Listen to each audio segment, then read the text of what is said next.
Kalau pencopet bisa ngumpulin duit 5 juta setahun, orang berpendidikan bisa ngumpulin duit lebih 5 juta dalam waktu 1 bulan atau malah 1 minggu. Orang berpendidikan, cara nyopetnya gimana?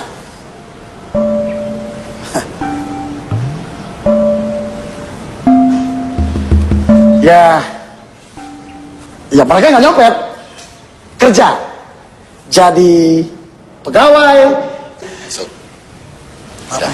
Kita harus jujur. Oke, begini. Orang berpendidikan ada juga yang nyopet. Tapi mereka nggak nyopet dari dompet yang isinya terbatas. Mereka nyopet dari lemari, dari brankas, dari bank. Kita mau, Bang. Ya bang, kita mau. Ya mau, Bang. Oke. Orang yang berpendidikan yang nyopet itu tidak disebut pencopet, tapi koruptor. Ya bang, kita main jadi koruptor. Hidup koruptor! Halo, kembali dengan saya Ulan. Selamat datang lagi di YouTube channel kami. Presiden Prabowo juga geram dengan keputusan hakim yang hanya memvonis Harvey Mois selama 6,5 tahun. Menurut Pak Prabowo, itu merupakan hukuman yang sangat ringan bagi seseorang yang sudah merugikan negara ratusan triliun. Jika Pak Prabowo sudah marah, sepertinya Harvey Mois akan mendapatkan hukuman yang lebih berat, karena Jaksa Agung diperintahkan langsung untuk melakukan banding agar mendapatkan hukuman yang lebih berat. Nah, berikut kita saksikan saja arahan yang disampaikan oleh Pak Presiden Prabowo Subianto. Pemerintah yang saya pimpin tidak ragu-ragu.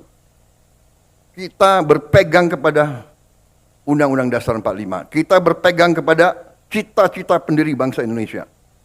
Kita berniat baik, kita ingin memimpin bangsa ini dengan pemerintah yang bersih. Itu keinginan kita. Dan itu tekad kita. Dan insya Allah, dengan kehendak dan tekad yang baik, insya Allah kita akan mencapai. Indonesia harus mempunyai pemerintah yang bersih. Indonesia harus memiliki pemerintahan yang bersih.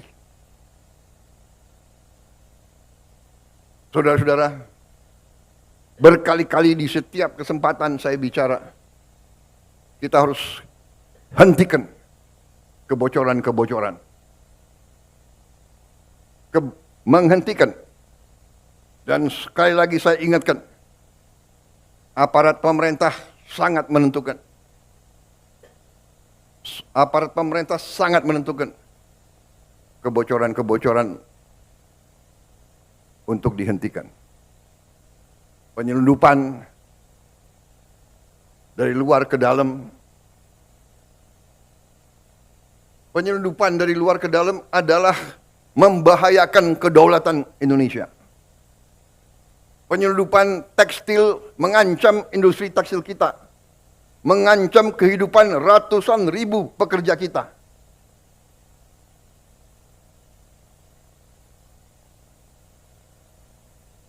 Saya nanti akan cari ahli-ahli hukum, apa wewenang yang bisa saya berikan kepada aparat. Apa kapalnya ditenggelamkan?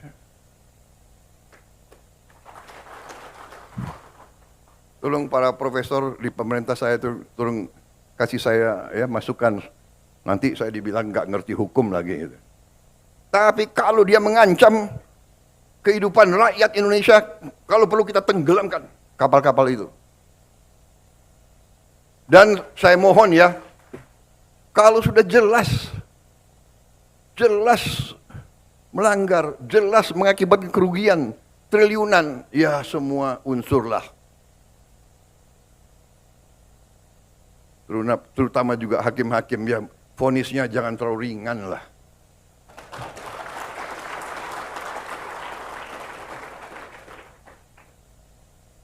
Nanti dibilang Prabowo nggak ngerti hukum lagi. Tapi rakyat pun ngerti, rakyat di pinggir jalan ngerti. Ngerampok triliunan, kalau triliunan, ratusan triliun. Vonisnya sekian tahun. Nanti jangan-jangan di penjara pakai AC punya kulkas, pakai TV.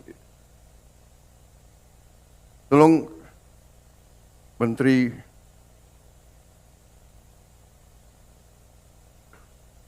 Pemasyarakatan ya, Jaksa Agung ya. Naik banding nggak? Naik banding ya? Naik banding. Vonisnya ya 50 tahun begitu kira-kira itu.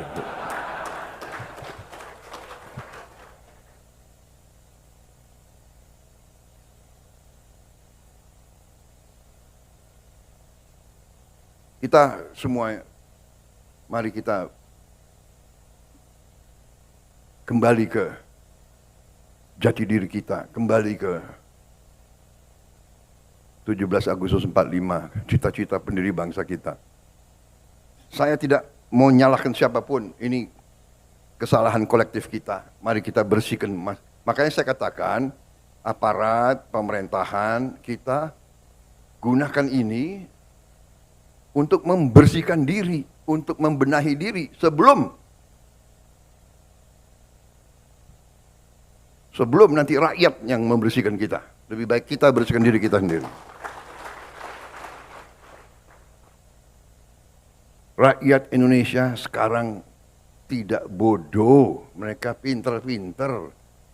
Semua orang punya gadget. Sudah lain, ini bukan 30 tahun yang lalu, ya kan? Ini bukan 20 tahun yang lalu. Jadi saudara-saudara, Musreng Bangnas ini saya gunakan kesempatan ini untuk tadi ucapan terima kasih, dan ada kesempatan untuk diperbaiki, saya kira ya kan, masukan dari daerah-daerah, dan juga saya minta kebesaran hati, kebesaran jiwa kita semua. Rakyat saya yakin akan sabar. Rakyat kita rakyat yang baik. Mereka mengerti siapa yang di atas jalan yang benar, siapa yang tidak di atas jalan yang benar. Saudara-saudara sekalian. Jadi, marilah kita berbuat yang terbaik. Dalam arti perencanaan ini kita laksanakan dengan realisme, dengan hal-hal yang konkret. Ya. Terima kasih. Ada angka tadi, ya kita memang saya mencanangkan pertumbuhan 8%. Banyak yang tidak yakin dan tidak percaya. Ya kita buktikan. Belum tentu kita akan capai 8%. Tapi sekali lagi, ya, pemimpin-pemimpin yang berani, pemimpin-pemimpin yang besar dalam sejarah pengalaman saya sendiri, dalam karier saya sebagai prajurit, kalau saya hadapi musuh yang berat, saya harus yakin saya akan berhasil. Saya akan menang. Kalau tidak, kita nggak berani berbuat. Bung Karno menyampaikan, mengatakan kepada kita, gantungkan cita-citamu setinggi langit. Kalau kau tidak mencapai langit, minimal kau jatuh di antara bintang-bintang. Istilahnya memotivasi kita. Kalau Belanda dulu mengatakan bahwa kita ini tidak pantas merdeka, tahun 45. Belanda mengejek kita. Apa? Kamu? Hei, orang Indonesia, hei orang pribumi, kau mau merdeka? Bikin peniti saja tidak bisa. Dulu kita dituduh bikin peniti saja tidak bisa. Tapi kita mau merdeka. Proklamasi kemerdekaan kita berapa itu? Mungkin tiga baris ya. Proklamasi yang tersingkat saya kira dalam sejarah dunia, iya kan? hal-hal yang menyangkut pemilihan akan pokoknya administrasi belakangan deh, merdeka dulu, kan begitu. Tapi sekarang tidak, administrasi harus baik, ya kan? Kalau enggak dikejar BPKP, KPK, BPK, kita administrasi baik. Makanya ada Badan Perencanaan Nasional, ada Bapeda. Tapi saya minta kebesaran jiwa dalam arti ini. Ada prioritas kita. Ya, jadi mungkin KL-KL sebagian tidak akan mendapatkan anggaran yang dicita-citakan. Saat ini, nanti kita lihat perkembangannya. Ya, jangan ganggu Menteri Keuangan terus. Karena Menteri Keuangan itu bertanggung jawab pada saya. Waktu saya Menteri Pertahanan, selalu saya dibatasi oleh Menteri Keuangan.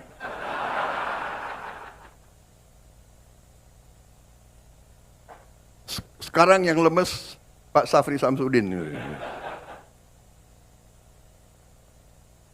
Kalau dia merasa dibatasi oleh Menteri Keuangan, nanti Menteri Keuangan mengatakan, ini perintah Presiden.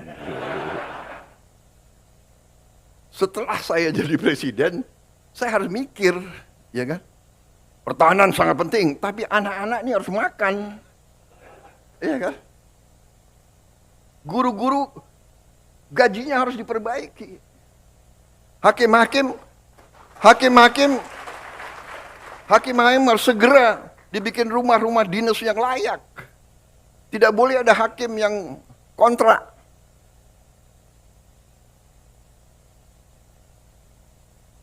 Menteri Perumahan ngangguk-ngangguk. Terima kasih Menteri Perumahan. Tambah rambut putih aku lihat kau itu. Baru 2 bulan udah. Tapi masih senyum, saya terima kasih. Jadi ini juga para gubernur, para bupati, ya, yang ikut rapat ini melalui video conference, saya mohon juga jiwa besar dan kesabaran. Mungkin ada beberapa yang harus kita dahulukan. Tapi percayalah ujungnya nanti gubernur bupati yang akan merasakan. Contoh, dana desa adalah sekarang 1 miliar 1 tahun. Benar ya?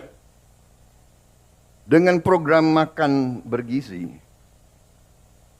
ya, itu nanti uang yang beredar di desa mungkin akan naik 5, 6, 7 kali. Saudara-saudara sekalian. Jadi bukannya kita akan tambah, tapi melalui mekanisme yang kita yakin harus sampai ke sasaran. Harus sampai ke sasaran.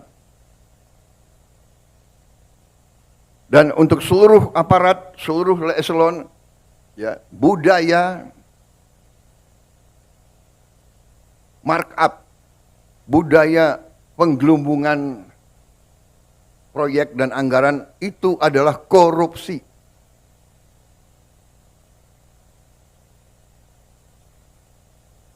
Saya ulangi, penggelumbungan markup barang atau proyek itu adalah merampok uang rakyat. Kalau bikin proyek yang nilainya 100 juta, ya 100 juta. Bikin rumah 100 juta, ya 100 juta. Jangan 100 juta dibilang 150 juta. Budaya ini harus kita kurangi, saudara-saudara. Bukan kurangi, maaf, harus kita hilangkan. Semoga Pak Prabowo bisa memberantas korupsi dan menghentikan kebocoran keuangan, sehingga uang negara sebesar-besarnya untuk rakyat Indonesia. Nah teman-teman, selamat menyambut tahun baru 2025, semoga kita semua selalu berbahagia. Nah teman-teman, demikian dapat saya sampaikan, semoga bisa bermanfaat untuk kita semua. Buat teman-teman yang suka dengan channel ini, jangan lupa like, comment, subscribe, dan share ke teman-teman lainnya ya. Terima kasih, sampai jumpa lagi.